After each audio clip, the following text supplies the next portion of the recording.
Bonjour mes amis, aujourd'hui un question-réponse, je ne sais plus quel numéro, peu importe.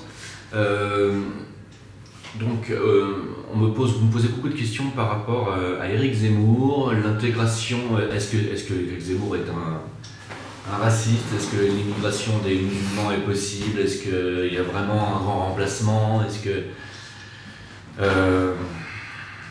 que les valeurs musulmanes et islamiques sont valables, sont compatibles avec les valeurs de la République? Bon, alors, moi je vais vous dire mon point de vue très clair là-dessus, parce que ce que dit Zemmour, moi je l'ai dit il y a plus de 25 ans.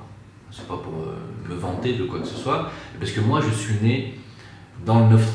Je suis né à Saint-Ouen, pardon de le dire, et j'y ai vécu jusqu'à l'âge de 24 ans. J'ai fait tout mon cycle scolaire dans cette région, et j'y ai vécu ce qu'on appelle le racisme anti-blanc. Hein, et même avec mon physique et mon profil, je pense qu'on me prenait même pour un juif, que je ne suis pas. Et j'ai également été certainement victime d'un délit de faciès, si je puis dire, de la part de certaines populations qui viennent très clairement du Maghreb. Hein. Je le dis, parce qu'à mon époque, il n'y avait pas beaucoup d'Africains en France. Je vous parle de ça, c'était dans les années fin 70, début 80. Il y avait beaucoup de Maghrébins déjà. Il y avait beaucoup d'Asiatiques. Et il y avait des Portugais, des Espagnols en immigration en France. Hein. On n'a jamais eu de problème avec les Asiatiques. Pourtant, ils sont plus de 3 millions, hein, dans Paris même, hein, entre le 13e et 14e arrondissement, ils sont plus de 3 millions. Aujourd'hui, ils doivent être pas loin de 4 millions, peut-être même plus. Ce qui est beaucoup. On n'en entend jamais parler. Ils travaillent très bien, ils sont complètement intégrés aux valeurs républicaines. Et ils n'emmerdent personne ni avec leurs croyances, ni avec leur façon d'honorer Dieu, ni avec leur mode de vie finalement. Hein. Les Portugais se sont parfaitement intégrés, ce sont des gros travailleurs, même s'ils vivent en communauté, ils n'ont jamais emmerdé personne. Ce qu'on peut dire par rapport aux Portugais, aux Espagnols et aux Français, c'est qu'on partage la même religion, évidemment. Ce qui n'est pas le cas des Asiatiques qui sont pourtant en masse en France, et avec qui nous n'avons pourtant jamais eu de problème. Et je me suis toujours posé cette question quand j'étais plus jeune, et que j'étais victime donc de ces agressions multiples et de cette violence de la part des petits groupes d'Arabes, il faut le dire. Hein. À l'époque, on n'avait pas le droit de le dire, on était traité de raciste, comme si le mot arabe était un gros mot. Aujourd'hui, que je vis dans un pays arabe, je peux dire, oui, c'était des Arabes qui m'agressaient, c'était des Arabes français, naturalisés français, ou qui étaient nés en France, mais qui nous traitaient de sales blancs, de gros nez en ce qui me concerne, qui me crachaient dans les cheveux tous les matins en allant à l'école, et qui me piquaient la moitié de mes affaires pendant la récré. Et j'avais droit en plus à quelques coups de poing dans la gueule en rentrant chez moi le soir. Ça a été mon quotidien pendant pas mal d'années. Et c'était rien en fait par rapport à ce que subissent aujourd'hui les enfants français blancs, hein, si je puis dire, je me considère comme blanc, hein, j'ai pas le choix, de souche aujourd'hui subissent beaucoup plus que ça, puisque depuis quelques années maintenant s'aggravent les agressions anti-blancs, hein, en France. Il y a des règlements de compte au couteau, à l'arme létale, on n'hésite pas. Hein. Et ça vient pas des Français blancs de souche. Je suis désolé de le dire. Alors, j'ai cherché pendant longtemps, quand j'étais jeune, je ne comprenais pas pourquoi on n'avait pas de problème avec les Asiatiques qui étaient nombreux, et pourquoi on avait autant de problèmes avec les Maghrébins. Et je le répète, à l'époque, on n'avait pas d'Africains encore. On n'avait pas, même si le Maghreb fait partie de l'Afrique, je parle de l'Afrique noire. On n'avait pas encore d'Africains, ou très peu. Et donc j'ai cherché à comprendre pourquoi cette population était aussi haineuse envers nous, qui n'avions strictement rien fait. Moi, j'étais même pas au courant de la colonisation quand j'étais jeune, hein. Je ne connaissais pas l'histoire de France. Et bien entendu, évidemment, il s'est avéré qu'après quelques recherches faciles, j'ai compris que ces populations africaines maghrébines nous en veulent énormément. Et ça vient bien entendu de leur éducation. C'est les parents, les grands-parents qui leur ont transmis cette haine du français colonisateur, qui s'est probablement très mal comporté comme tout colonisateur, hein, mais qui n'a plus rien à voir avec nous. Nous ne sommes pas aujourd'hui, enfin en tout cas moi, je ne suis jamais considéré comme un colonisateur, et encore moins comme un complice de colonisation. Et le fait que des jeunes de 10 ans, 12 ans continuent à se mettre en bande pour cracher sur le français de souche alors qu'ils sont eux-mêmes français, naturalisés français, ou qui sont nés en France et donc français, ça m'a toujours choqué. J'ai jamais compris ça. Avec les années Mitterrand, j'ai vu des masses, des centaines de milliers d'Africains, de Maghrébins affluer en France. Et on a commencé à voir effectivement, oui, que dans les classes d'école, au début on était sur 30, parce que moi dans mes classes on était 30, 33, hein. On est sur 30 élèves, on était environ, on va dire, il devait y avoir 22, 23 blancs, il devait y avoir 4-5 portugais, 1 ou 2 asiatiques, et puis il y avait 2-3 arabes et un noir, vous voyez, si je puis parler comme ça. Et puis petit à petit, on a vu que tout ça s'est inversé, c'est-à-dire qu'on a vu les blancs de plus en plus minoritaires. Et à la fin, quand j'ai fini mon cycle scolaire dans les années 84, 85, 86, je prenais le bus pour aller à Barbès, parce que j'ai fini mon cycle scolaire à Barbès, sur la ligne 13, pour ceux qui connaissent un peu Paris, et le bus qui va de Clignancourt à Barbès, j'étais le seul blanc dans le bus, à une époque. Vous allez à Barbès et vous allez vous promener au niveau de chez Tati, là où il y avait Tati avant, etc. Vous allez voir que vous n'avez pas beaucoup de blancs, je vous le dis. Et il ne faut pas être raciste ou xénophobe ou quoi que ce soit pour voir ça. C'est pas dénoncer ça ou le dire, ou le constater n'est pas du racisme. C'est la vérité. Et c'est la vérité depuis de nombreuses années, très nombreuses années, plus de 30 ans. Alors, quand j'entends aujourd'hui Zemmour nous parler d'un grand remplacement, c'est pas une théorie, c'est bien évident. C'est bien évident. Vous allez dans certains villages, vous allez dans certains quartiers, il n'y a plus un blanc depuis longtemps. Et quand on dit un blanc, il n'y a plus de Français de souche chrétienne ou de culture chrétienne. Il n'y a plus. Mais ça fait un bail déjà. C'est pas un constat tout nouveau et c'est pas un constat révolutionnaire de la part de Zemmour de dire ça. C'est absolument vrai. Et non seulement c'est vrai, mais ce qui est grave dans l'histoire, c'est le déni de toute la classe politico-médiatique qui dit que c'est faux et qui dit que c'est être raciste et xénophobe que de dire cela. Ça, c'est d'une gravité sans nom. Et en plus, on nous accuse de racisme. On nous dit que ceux qui appellent les Français d'origine maghrébine, qui les traitent d'arabes, sont des racistes. Mais eux-mêmes se traitent d'arabes. Eux-mêmes se considèrent comme arabes. Eux-mêmes sont fiers de dire je suis maghrébin. Eux-mêmes sont fiers de dire j'appartiens à une culture arabo-musulmane. Eux-mêmes sont fiers de dire mes grands-parents, mes parents sont arabes. Quel est le problème avec les Arabes? Les Arabes sont une culture, on n'a plus le droit de dire le mot race, alors on ne va pas dire race, mais les Arabes sont une culture à part, qui ont un vrai passé millénaire, et la culture arabo-musulmane, elle est séculaire, elle est vieille, elle véhicule aussi des bonnes valeurs. Donc, pourquoi dire que le terme arabe est synonyme à racisme? Je veux dire non. Moi j'ai des potes ici arabes, ils sont marocains, c'est des arabes et ils le disent eux-mêmes. Et c'est des potes, je ne suis pas raciste pour autant. J'ai des potes africains, ils sont noirs, il n'y a pas de problème. Ils sont noirs, ils le savent. Voilà, ils en rigolent. Il n'y a aucun souci avec ça. Il n'y a qu'en France qu'il y a des soucis avec ça. Il n'y a qu'en France qu'on se retrouve avec des soi-disant musulmans qui frappent des serveuses de bar parce qu'elles servent de l'alcool pendant le ramadan. Il n'y a qu'en France que vous voyez ça. Au Maroc, pendant le ramadan, puisqu'on y est, moi, français, je vais tout à l'heure aller dans un bar, à l'heure du jeûne, c'est-à-dire en pleine journée, et ce sont des Marocains qui vont venir me servir ce que j'ai envie de boire. Une bière, autre chose, si j'ai envie de boire de l'alcool. Ce sont eux-mêmes qui viennent me servir. Ils savent très bien que c'est pas haram de servir de l'alcool à quelqu'un à partir du moment où vous n'en buvez pas, ou lui-même n'en boit pas. Quel est le problème? Il n'y a qu'en France qu'on voit ça. D'ailleurs, je crois que le gars en question a pris 8 mois ferme, ce qui est, je pense, la moindre des choses. On n'est pas dans une dictature djihadiste en France, d'accord?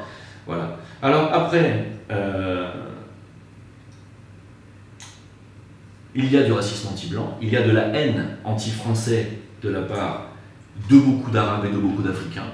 Alors, vous allez me dire, avec le passé colonialiste que la France a, ça peut se comprendre. Non. Non. Je regrette, non. Ça ne se comprend pas. Nous avons été en guerre mondiale 2 fois contre l'Allemagne, à peu de temps d'intervalle d'ailleurs, au XXe siècle. Hein. Ils nous ont bien cassé les bonbons, les Allemands. Hein. Mais bien cassé les bonbons. Hein. Ils ont été responsables de combien de millions de morts? Je parle de millions de morts, là. Hein. Là, on ne parle pas de colonisation. Je ne dis pas que la colonisation, c'est bien, attention, hein, je ne cautionne pas. Je dis combien les deux guerres mondiales, la première et la deuxième, ont fait de morts à cause de l'Allemagne. Combien? Ils nous ont cassé les bonbons, mais dans le monde entier. Il y a eu 50 millions de morts rien que la deuxième guerre mondiale, 50 millions, et je ne parle pas de la première, la guerre des tranchées, etc. C'était une boucherie. Est-ce qu'on en parle? Est-ce qu'aujourd'hui, l'Allemagne commémore et fait ses excuses à la France?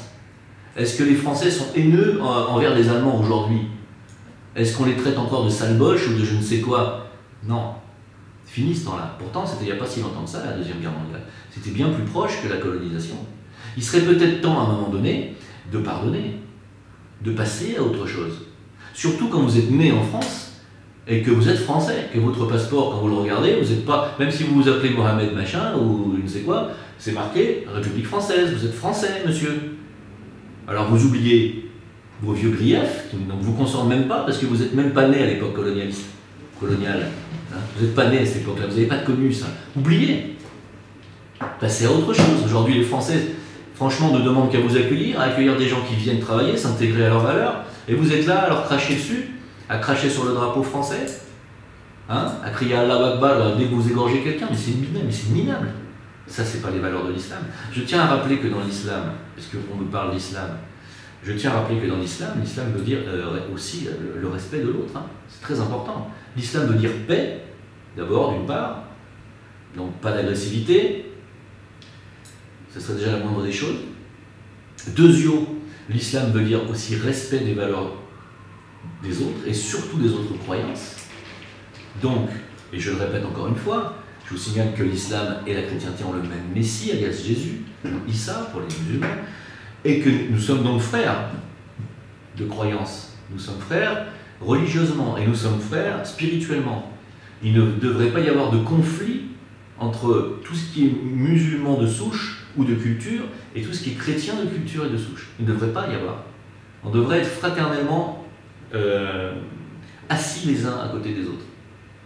Maintenant, ce qui ne peut pas s'intégrer dans les valeurs républicaines françaises et laïques, ce sont les valeurs musulmanes. En effet, c'est un constat. L'islam ne peut pas s'intégrer aux valeurs républicaines françaises. Pourquoi je le dis? Parce que ça fait 40 ans qu'on essaye, et ça fait 40 ans que non seulement ça ne fonctionne pas, mais qu'en plus ça s'empire. Voilà. Alors pour plusieurs raisons à la fois, pour la colonisation, pour la politique actuelle française de continuer à être complice de la déstructuration et de déstabilisation de la Libye, de la Syrie, de l'Irak. Hein. La France est complice et responsable de centaines de milliers de morts dans ces pays-là. La France a un comportement minable encore aujourd'hui sur le plan politique international envers les pays arabo-musulmans, il faut le dire. Et donc tout ça se paye, c'est évident. Mais par contre, en ce qui concerne les Français d'origine maghrébine qui sont français depuis 40 ans ou qui sont nés à 20 ans, il n'y a aucune raison que la jeunesse française d'origine maghrébine ou de culture musulmane s'oppose à la France et crache sur le drapeau français. C'est pas normal.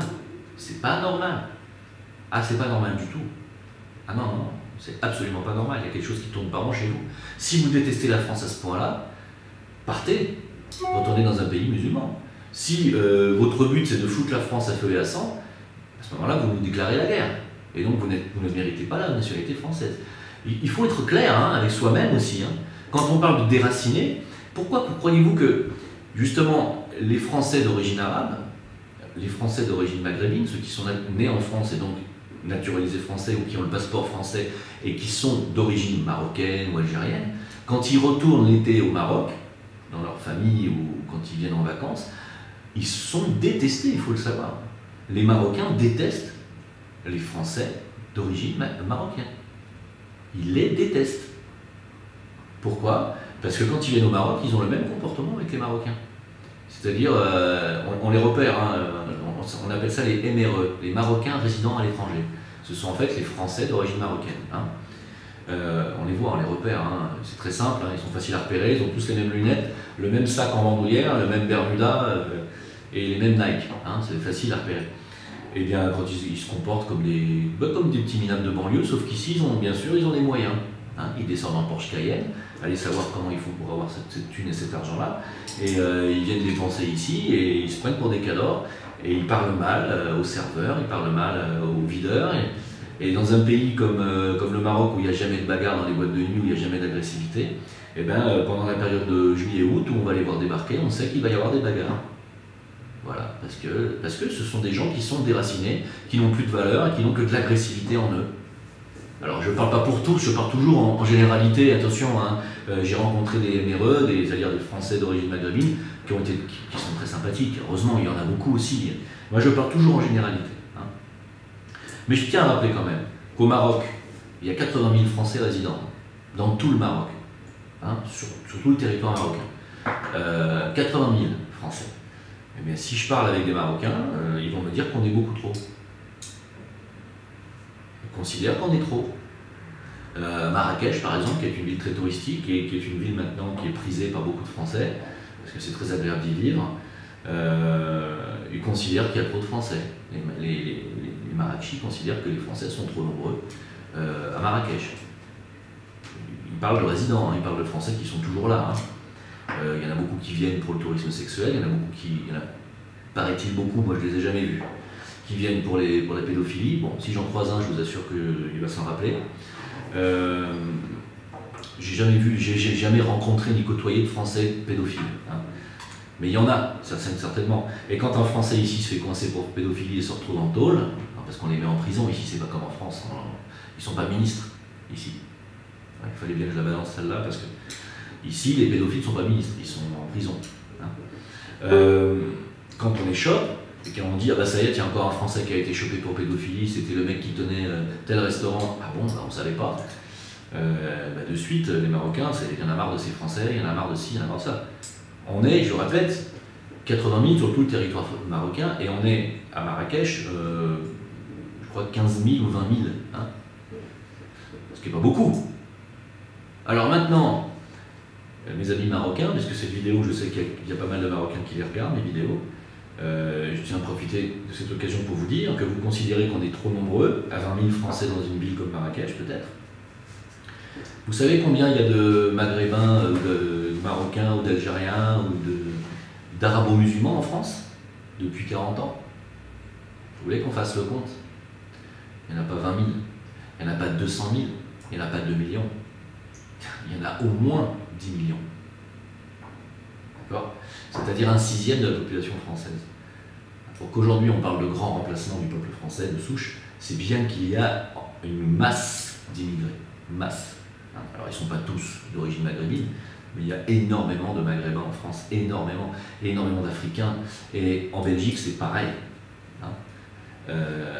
Et si vous allez en Angleterre, c'est pareil. Et si vous allez en Allemagne, c'est pareil. Énormément de Maghrébins et d'Arabo-musulmans en France. C'est des millions. Et croyez bien que parmi ces millions, ils ne sont pas tous actifs, ils ne travaillent pas tous, et ils sont nombreux à être au crochet des allocations françaises. Hein, ils sont bien contents de toucher des allocations françaises. Nous, les Français au Maroc, on ne touche pas d'allocations marocaines. Si on ne travaille pas, on n'a rien. Si on ne travaille pas, on repart à la queue entre les jambes. Et si on ne travaille pas, on n'est pas le bienvenu dans votre pays. Alors moi j'adore le Maroc, j'adore les Marocains, vous le savez, mais quand vous nous traitez de racistes parce que les Français votent Marine Le Pen, je tiens à vous rappeler que Marine Le Pen ne tient ni plus ni moins que le discours de n'importe quel président du monde entier. C'est-à-dire qu'elle voudrait que la France contrôle qui rentre et qui sort, et elle voudrait que la France retrouve ses frontières, sa monnaie, sa langue, sa culture, exactement comme vous au Maroc, exactement comme les Américains, ou exactement comme les Turcs, ou exactement comme n'importe quel pays du monde. Et ce n'est pas du racisme que de vouloir que la France garde un peu son identité, un peu de sa culture, garde ses fromages, garde sa charcuterie, parce qu'on n'est pas un pays halal, on n'est pas un pays de culture où on va manger du saucisson de dinde, on est un pays où on mange de la charcuterie porcine, où on mange du cochon, et parce que c'est pas interdit. Et que ça se respecte. Et que quand on est un Français qui est né en France, mais de culture arabo-musulmane, on a tout à fait le droit de ne pas manger du cochon. C'est pas parce qu'on vit en France qu'on doit manger du cochon. Moi, je vis au Maroc, je ne mange pas d'agneau, ou je ne mange pas de mouton, j'ai le droit. La question n'est pas là. La question est que tu es dans un pays où les gens mangent ça. où les gens boivent de l'alcool, y compris pendant le ramadan, où les gens n'égorgent pas de moutons pendant l'Aïd. Et tout ça, ça se respecte. Où les gens ne comprennent pas qu'on puisse bloquer une rue entière dans une grande ville, comme Paris, parce que d'un coup tout le monde se met à prier. En France, on ne comprend pas ça, parce que ce sont des valeurs républicaines françaises que de prier chez soi. Hein, et que de tout ce qui est la foi, tout ce qui est religion, fait partie du secteur privé et non pas public. Et ça, ça se respecte. D'accord? Alors, je vais bifurquer sur la Tunisie, puisque j'ai un ami qui vient de me demander ce que je pensais de la Tunisie. Alors, je ne vais pas pouvoir en parler énormément, parce que je ne connais pas la Tunisie, j'y suis jamais allé. Je ne la connais qu'à travers des amis tunisiens. Mais d'après ce que j'en sais, à l'époque Ben Ali, la Tunisie était une république laïque. Hein, c'était un pays musulman laïque, comme la Turquie. C'est-à-dire que les filles tunisiennes, même si elles sont musulmanes, avaient le droit d'aller boire une bière toutes seules le soir en mini-jupe dans un bar. C'est ce qu'on m'a dit. Depuis qu'on a flingué Ben Ali, on l'a dégagé, ils ont vécu quelques années sous l'emprise des barbus. Ils ont bien vu que c'était pas la panacée, ils ont bien compris qu'on est passé pas d'un extrême à l'autre, mais on est passé de liberté à la dictature.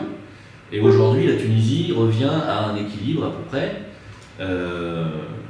Pour moi, la laïcité n'est pas compatible avec les valeurs musulmanes, islamiques. C'est pas possible. L'islam vous impose une mode de vie. C'est pas seulement un mode de vie. C'est pas seulement une façon de penser ou d'honorer Dieu ou d'honorer les écritures coraniques. C'est pas seulement ça l'islam. C'est un mode de vie complet. Même si c'est pas écrit dans le Coran. C'est-à-dire qu'on a décrété, je ne sais pas qui l'a décrété, que les femmes devaient être voilées. C'est pas marqué dans le Coran. Donc, si vous allez dans un pays musulman, vous allez voir que les femmes sont voilées. Et savoir pourquoi, qui a décrété ça, c'est pas marqué dans le Coran, encore une fois. Hein. Donc, si vous lisez le Coran, c'est bien plus respectueux de la femme et des autres croyances et des autres humains que ce que vous pourriez constater éventuellement de visu, si vous y alliez vous-même, vous verriez que c'est pas le cas. Vous verriez qu'il y a pas mal de pays musulmans qui ne respectent pas les autres croyances, que les femmes sont voilées, bâillonnées, seraient souvent soumises. Il y a un décalage entre ce qui est écrit et entre ce qui est réellement appliqué. Mais il y avait le même décalage dans le monde chrétien. Attention, hein, je ne fais pas de critique de l'islam encore une fois. Hein. Le monde chrétien, c'était pareil. Il y a des décalages entre aimez-vous les uns les autres, qui sont des paroles mêmes de Jésus. Hein. Aimez-vous les uns les autres, tendez la joue droite si on vous frappe la joue gauche. Et tout ce qu'on a vécu dans les 2000 ans d'histoire chrétienne en France. Hein. Hein, est-ce qu'on va parler des meurtres, des assassinats, des mises au bûcher, etc. de la part de l'Église? Est-ce qu'on doit parler de aimez-vous les uns les autres et de toutes les guerres saintes? Hein, c'est pareil. Hein. Je dis aujourd'hui, l'islam doit faire sa révolution interne, mais pas en emmerdant les autres. Hein. Alors, je suis d'accord avec vous, ce sont les Américains qui emmerdent le plus qui emmerdent plus les musulmans que l'inverse. Hein. Alors, on est tout à fait d'accord avec ça. Attention. Mais aujourd'hui, si on parle de grand remplacement, il y a un grand remplacement en France. C'est clair et net. D'ailleurs, il y a un grand remplacement, et d'ailleurs, c'est pas Malika Sorel-Sutter. Vous pouvez retrouver sur Google, faites une recherche, Malika Sorel-Sutter, S-O-R-E-L-Sutter, S-U-T-E-R.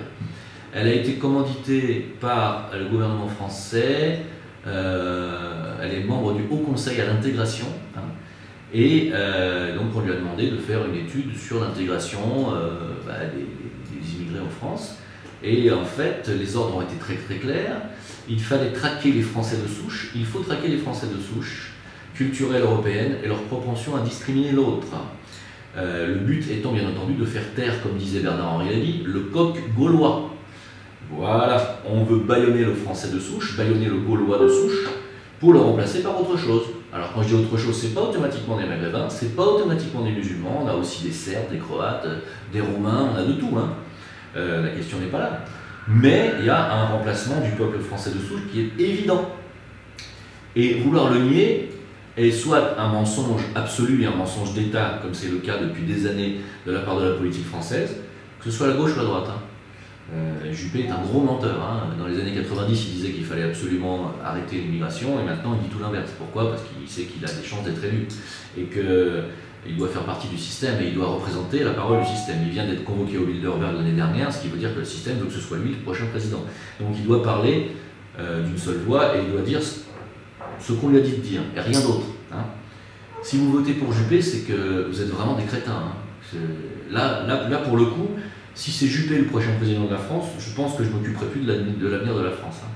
J'en parlerai même plus, hein, parce que ce sera pitoyable. Il faut quand même le savoir. L'alternance gauche-droite, ça fait combien d'années que ça dure? Ça fait 30 ans, et vous voyez bien que ça ne mène qu'à une chose, c'est la fin du pays.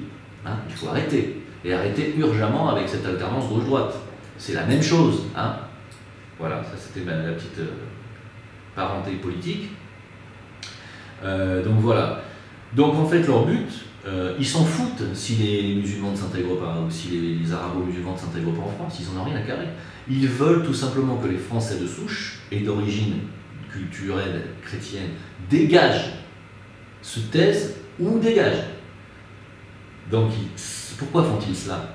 Ils font cela pour tuer la France. C'est clair ou pas? Parce que l'identité française est forcément liée au peuple français. Hein, c'est le peuple français qui véhicule la culture, le passé, l'histoire, et donc l'identité française, c'est le peuple. Si on remplace le peuple, il n'y a plus d'histoire de France, il n'y a plus de culture française, il n'y a plus d'identité française. En tout cas, ça ne sera plus la même chose. Et comme la France a déjà plus de frontières, plus de monnaie, et que sa langue est en train d'être de plus en plus mal écrite, mal parlée, mal enseignée, et qu'elle va disparaître, c'est une mise à mort de la France, du français, du peuple français, et bien entendu, on va le remplacer par autre chose. C'est évident. Alors, pour celui qui traite Zemmour de raciste parce qu'il dénonce ça, traitez-moi de raciste aussi pendant que vous y êtes. Traitez-moi de raciste. Aujourd'hui, moi, j'ai plus que des copains marocains, musulmans ici. Et d'ailleurs, et l'Africain, parce qu'ils sont vraiment sympas, les Africains, je vous assure. Ils ont une spiritualité, ils n'ont pas besoin de croire spécialement ni en Jésus ni en Mahomet pour avoir une spiritualité, les Africains. C'est ce que j'aime chez eux. Entre parenthèses, pour les gens, parce que j'ai aussi des copains français qui sont restés en France, qui aujourd'hui sont en train de devenir très racistes, très anti-arabes, très anti-islam, à cause de toute la violence qui est faite par, malheureusement, les Français d'origine maghrébine et les Français ou les Africains d'origine arabo-musulmane ou africo-musulmane, ils en ont ras-le-bol de voir que ce sont toujours les mêmes, en majorité, qui créent des méfaits en France. Ils en ont ras-le-bol. On en a marre de savoir qu'en France, les prisons françaises se remplissent à plus de 90% justement de gens qui viennent du Maghreb ou d'Afrique. C'est la vérité, hein. C'était les chiffres de l'INSEE ou du CNRS déjà au début des années 80. Hein. Donc vous vous rendez compte, hein. On était dans les années 80, je me rappelle avoir une émission de télé où on a fait taire le mec du CNRS qui était sur le plateau, on lui a dit non, vous n'avez pas le droit de dire ça. Je lui ai dit ah bon, mais c'est les chiffres officiels. Ah oui, non, vous n'avez pas le droit de le dire. Ah bon, je crois qu'on était à 95% à l'époque. Rendez-vous compte. Hein. Si au Maroc, les prisons marocaines étaient remplies à 95% de Français, de gens comme moi, ou de gens, je ne sais pas si vous vous rendez, on serait expulsés tous. Hein. La frontière marocaine serait fermée aux Français. Il faut le savoir. Hein. Donc, je voulais dire quand même à mes amis français qui deviennent racistes, qui deviennent anti-arabes ou anti-islam, que si vous voulez connaître vraiment les Arabes, vraiment les Maghrébins, vraiment l'islam, il faut venir dans les pays, venez voyager, hein. Venez me voir, venez voir les Marocains, hein. Venez voir le Maroc, hein. Comme c'est un pays paisible, comme c'est un pays calme, comme c'est un pays pacifique, comme l'islam est bien pratiqué. Là on est en plein Ramadan, hein. Le pays est calme, hein. Je veux dire, il ne se passe rien, hein. Il n'y a pas de bagarre, il n'y a pas de coup de gueule, il fait pourtant 41 degrés à l'ombre aujourd'hui, hein. Donc, et ils boivent pas, hein. Ils boivent pas de 5h30 du matin jusqu'à 19h45. Hein. Ils disent rien, hein. Ils demandent rien. Hein. Ils vous servent de l'eau, ça fait 7 heures qu'ils n'ont pas bu, il fait 40 degrés, vous buvez devant eux, ils disent rien. Hein. D'accord? Et ils vous agressent pas et ils vous disent bienvenue. Hein. Oh, je vous dis la vérité. Alors vous êtes le bienvenu. En fait, à partir du moment où on respecte l'autre, tout le monde est bienvenu partout. Hein. C'est une question de respect, tout ça. La souffrance du peuple français aujourd'hui, qui se fait massacrer, qui se fait taper sur la gueule, qui n'a rien le droit de dire ni de se défendre, qui n'a qu'une seule alternative, c'est de se barrer de son propre pays parce que c'est plus vivable pour lui, ça se respecte aussi. Hein. C'est une vraie souffrance. Hein. Et bien sûr, il y a le revers du bâton, oui, évidemment, tout ce qui est africain, noir ou d'origine arabe va avoir du mal à trouver du boulot en France parce qu'évidemment, hein, ils vont être boycottés avec tout ce qui se passe. Hein. Ils vont être boycottés par les Français. Hein. Et c'est pour ça que moi, à l'époque des attentats, que ce soit Charlie ou que ce soit le 13 novembre, j'ai dit qu'il fallait absolument que les Français d'origine musulmane, ou même tous les musulmans du monde, se liguent pour dénoncer ces attentats et ces djihadistes, ces terroristes fanatiques religieux qui crient au nom de Allah. Tous les musulmans doivent les dénoncer en disant qu'ils ne sont pas l'islam. Hein, parce qu'il y a trop d'amalgames qui sont faits. Aujourd'hui au Maroc, on n'a plus de tourisme français. Hein. C'est une catastrophe pour le tourisme. En Égypte, il n'y a plus de tourisme. Hein. C'est un pays qui vivait du tourisme, l'Égypte. Hein. Pourtant, les Égyptiens sont vraiment des gens délicieux, je vous assure. Hein. Très gentils. Hein. Les Marocains, c'est pareil. Hein. Et bien, malgré tout, cette année, on a beaucoup souffert. Pas de tourisme. Hein. Pas de Français qui viennent. Hein.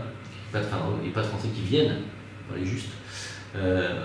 On a eu 80% en moins. Hein. C'est énorme. Hein. Pourquoi? Parce que les Français ont peur d'aller dans des pays où il y a des Arabes et des musulmans. Hein. C'est une réalité. À cause de quoi? À cause des amalgames qui sont faits entre les fanatiques religieux et entre les véritables Marocains. Hein. Les Marocains n'ont rien à voir avec les barbus qui sont d'origine marocaine et qui assassinent au nom d'Allah. Hein. Pour eux, pour les Marocains, ce que j'en parle avec eux, pour eux, ces gens-là qui assassinent en criant Allah Akbar ne sont pas des musulmans. Hein. Ils ne sont pas considérés comme musulmans par les Marocains. Il ne faut pas faire d'amalgame.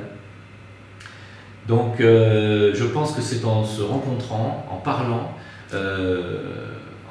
en se découvrant les uns les autres, qu'on va comprendre qu'il y a quelque chose qui tourne par rond, et que ce qui tourne par rond, c'est principalement en Europe et surtout en France, et que c'est voulu par une clique. Et qui dirige la France aujourd'hui? Je vous laisse deviner, j'en parle dans d'autres vidéos, mais qui dirige la France aujourd'hui? C'est pas les Français, hein. C'est pas les chrétiens, hein. C'est pas les musulmans. Hein. Qui dirige la France aujourd'hui? Qui a intérêt? Qui a dit les printemps arabes c'est bon pour... Qu'est-ce qu'il a dit? Qui a dit ça? Je vous laisse chercher la fin de la phrase. A bientôt pour une autre vidéo. Au revoir.